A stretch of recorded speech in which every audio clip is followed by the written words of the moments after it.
Thank you, Mr. Speaker, sir. I also thank the honourable member for his question. Mr. Speaker, sir, consumers buy goods that are either weighed, counted, or measured.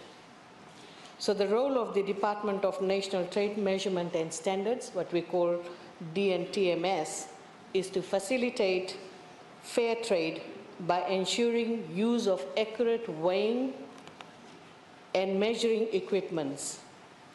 This is done to protect consumers who can be easily cheated or tricked into buying underweighed or undermeasured items. Not just consumers, but also retailers who buy goods from the manufacturers. They can also be tricked into buying underweighed or undermeasured items. Mr. Speaker, sir, the work of DNTMS is to promote uniformity through the implementation of laws, regulations, and standards to achieve equity between buyers and sellers in the marketplace. This enhances consumer confidence, enables Fijian businesses to compete fairly at home and abroad, and strengthens the Fijian economy. The department officers undertake inspection and verification of weighing and measuring instruments used for trade and commerce.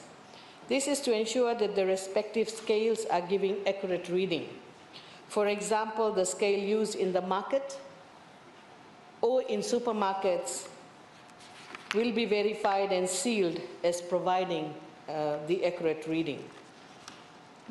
Mr. Speaker, sir, if there is a tempered seal or outdated seal, or there is no seal on the scale, the readings can be questionable.